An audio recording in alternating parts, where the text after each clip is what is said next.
Hello student, welcome to my channel Rafat classes. आज हम MPS 001 का चैप्टर 3 राइट्स के बारे में पढ़ेंगे।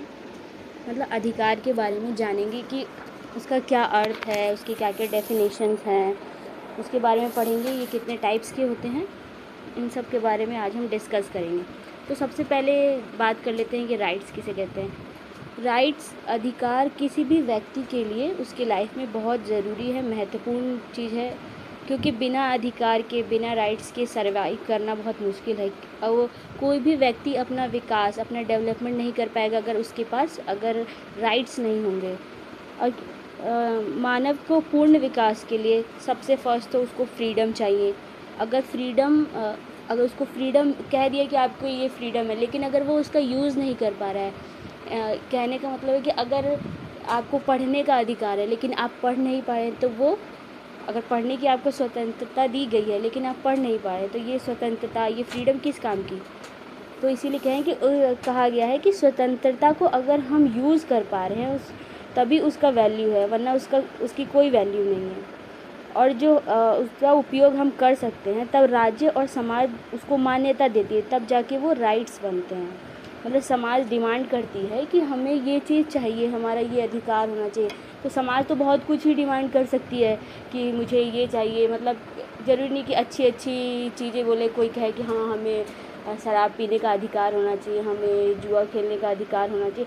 तो ये अधिकार तो वो मांग कर सकते हैं, समाज तो कुछ भी डिमांड कर सकता है, लेकिन राज्य को ये भी देखना होगा कि उसमें सबका कल्याण होना चाहिए, सबका हित होना चाहिए, सबका भला होना चाहिए।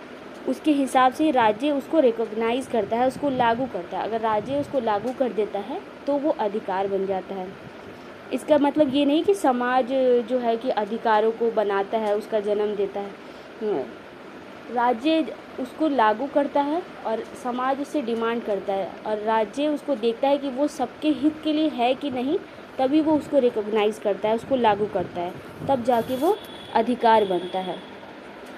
तो अब हम इसको पॉइंट वाइज थोड़ा समझ लेते हैं कि पॉइंट्स में अगर आप कोई भी आंसर लिखेंगे तो पॉइंट से लिखेंगे, फिर थोड़ा सा उसको एक्सप्लेन करेंगे, तो आपका आंसर काफ़ी इफ़ेक्टिव होगा, आप काफ़ी अच्छे से समझा पाएंगे।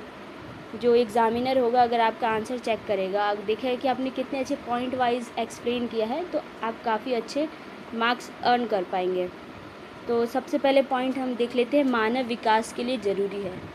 ये तो मैंने बताया ही आपको कि किसी भी इंसान के डेवलपमेंट के लिए, उसके लाइफ में आगे बढ़ने के लिए, उसके विकास के लिए अधिकार बहुत ज़रूरी है। और सेकंड पॉइंट है हमारा, बिना भेदभाव के सभी को प्राप्त है।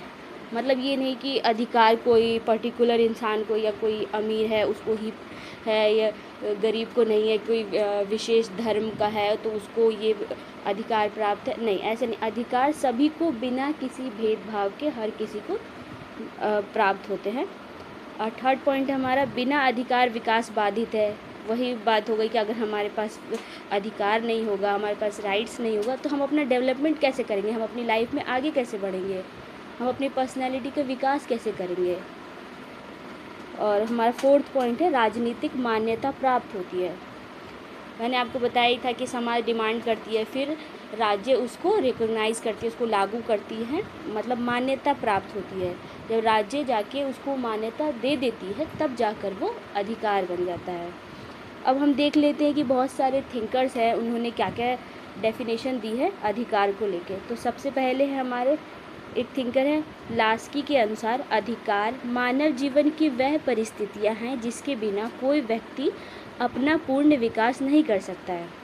मतलब वही बात हुई कि अगर उसके पास अधिकार नहीं होगा तो वो अपना विकास कैसे करेगा, वो अपना डेवलपमेंट कैसे करेगा। अगर उसके पास नहीं होगा तो उसका विकास रुक जाएगा, वो अपनी लाइफ में आगे नहीं बढ़ पाएगा। तो वही लास्की भी यही कह रहे हैं कि उसके जीवन में अधिकारों को होना ज़रूरी है, अगर अधिकार होंगे तभी वो अपना विकास कर पाएगा। और बार्कर के अनुसार, अधिकार न्याय की उस सामान्य व्यवस्था का परिणाम है जिस पर राज्य उसे कानून आधारित है। उनका कहना, अधिकार न्याय की उस सामान्य व्यवस्था का परिणाम है जिस पर राज्य उसके कानून आधारित होते हैं। और बोसांग के अनुसार, अधिकार समाज द्वारा स्वीकृत और राज्य द्वारा क्रियान्वित एक मांग है। वही मतलब समाज क्या है, उसको मांग करती है, राज्य उसको स्वीकार करती है, फिर उसको लागू करती है, तो वो अधिकार बनते हैं। गार्डनर के अनुसार शक्तियाँ अधिकार वे शक्तियाँ हैं जो नैतिक प्रणाली होने के नाते मनुष्य के कार्यों की पूर्ति के लिए आवश्यक है। मतलब नैतिक प्रणाली होने के नाते मनुष्य के कार्य की पूर्ति के लिए आवश्यक, मतलब मनुष्य को काम करने के लिए अधिकारों का होना जरूरी है। बाइल्ड के अनुसार कुछ विशेष कार्य को करने के लिए स्वतंत्रता की विवेकपूर्ण मांग को अधिकार कहते हैं। मतलब अपने लाइफ में कुछ कार्य करने के लिए हमें फ्रीडम चाहिए, और फ्रीडम भी एक हमारा राइट्स है, तो वो होना चाहिए, तभी हम अपने लाइफ में आगे बढ़ सकते हैं। तो ये जो डेफिनेशंस है इनको आपको ऐसे ही लिखना पड़ेगा, एज इट इज़ लिखना पड़ेगा, क्योंकि ये थिंकर्स ने बोला है तो आप इसमें कुछ चेंज नहीं कर सकते, अपनी लैंग्वेज में नहीं लिख सकते हैं। अगर आप इनका नाम दे रहे हैं कि इन्होंने ऐसा कहा है, लॉस्की ने ऐसा किया है, बार्कर ने ऐसा कहा है, बोसांक ने ऐसा कहा है, गार्नर ने ऐसा कहा है, बाइल्ड के अनुसार ये बात है, तो आपको सेम ऐसे ही डेफिनेशन देनी पड़ेगी कि इन्होंने ऐसे ऐसे कहा है। आप इसमें अपनी लैंग्वेज में लिख सकते हैं। और अगर आप एक या दो भी थिंकर्स के बारे में लिख देते हैं अपने आंसर में, तो आपका आंसर काफ़ी इफ़ेक्टिव होगा और आप अच्छे मार्क्स प्राप्त कर पाएंगे। अब हम बात कर लेते हैं कि अधिकार कितने प्रकार के होते हैं। अधिकार 2 प्रकार के होते हैं। फर्स्ट है नैतिक अधिकार, सेकंड है कानूनी अधिकार। नैतिक अधिकार मीन्स मोरल राइट्स, और कानूनी अधिकार लीगल राइट्स। ये भी 2 टाइप्स के होते हैं, लीगल, तो इनके बारे में हम बाद में बात करेंगे। पहले हम बात कर लेते हैं नैतिक राइट्स के बारे में। नैतिक राइट्स का कहने का मतलब ये है कि ये ऐसे अधिकार होते हैं, अगर आप इसको कर रहे हैं तो अच्छी बात है, अगर नहीं कर रहे हैं तो आपको पनिशमेंट नहीं दी जाएगी।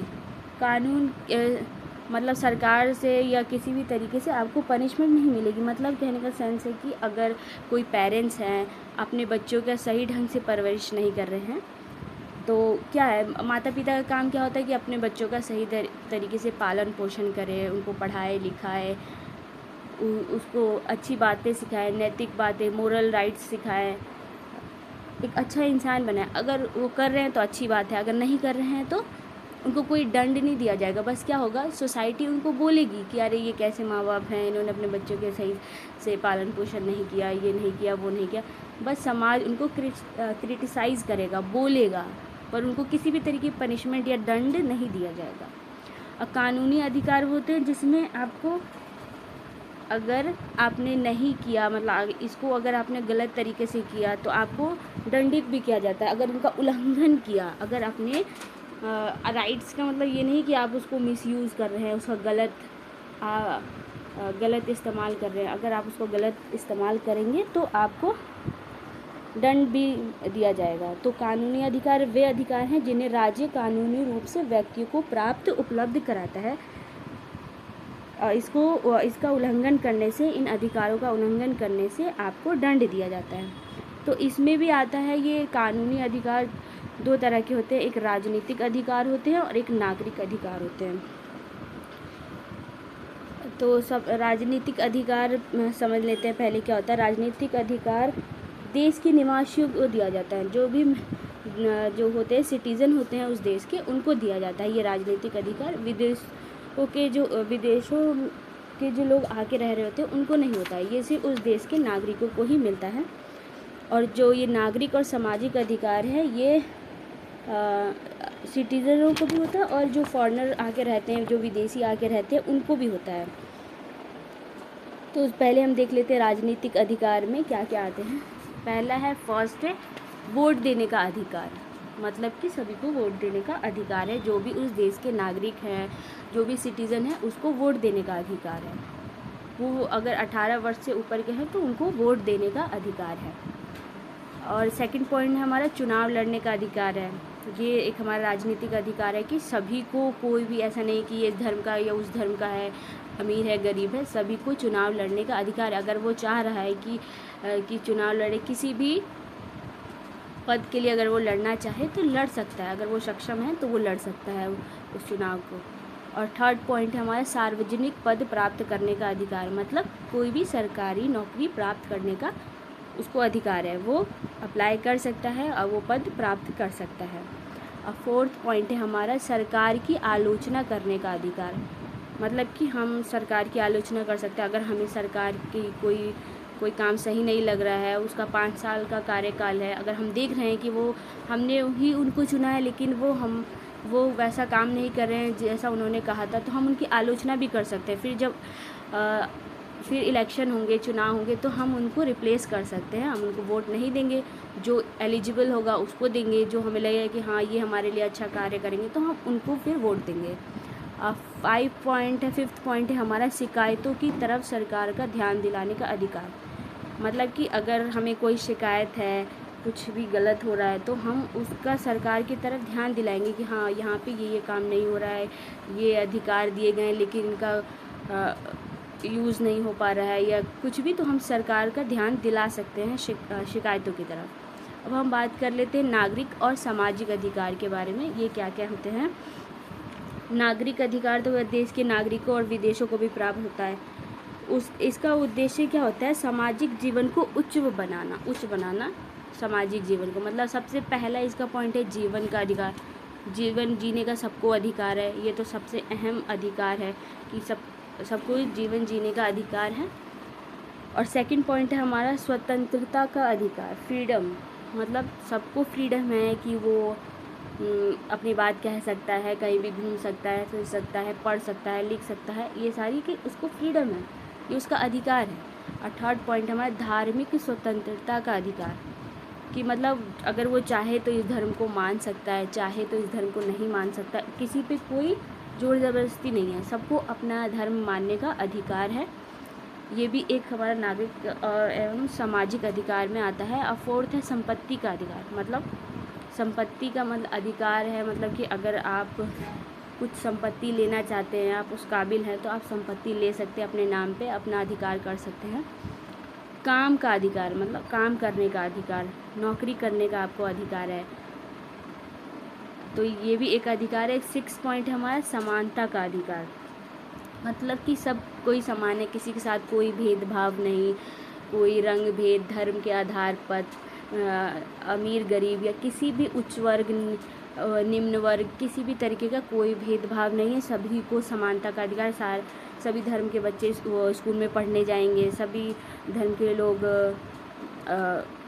नौकरी कर सकते हैं। ऐसा कुछ नहीं कि ये वर्ग के लोग करेंगे, ये वर्ग के लोग नहीं करेंगे। सबके साथ समानता का व्यवहार किया जाना चाहिए और सबको समानता का अधिकार है। तो ये इसके साथ और भी बहुत सारे अधिकार हैं, लेकिन जो ये राजनीतिक अधिकार है, ये 5 पॉइंट को छोड़ के जितने भी अधिकार आते हैं ये सब नागरिक एवं सामाजिक अधिकार में आते हैं। तो आई होप आज की वीडियो आपको अच्छी लगी होगी, ये टॉपिक आपको समझ आया होगा, ये कॉन्सेप्ट आपको क्लियर हो गया होगा। अगर ये कॉन्सेप्ट आपको क्लियर हो गया होगा तो अच्छी बात है कि मैंने आपको समझा पाई इस टॉपिक को। तो आज के लिए बस इतना ही। अगर आपको ये वीडियो मेरी अच्छी लगी तो मेरी वीडियो को लाइक कर दीजिए, कमेंट कीजिए, शेयर कीजिए, मेरे चैनल को सब्सक्राइब कीजिए।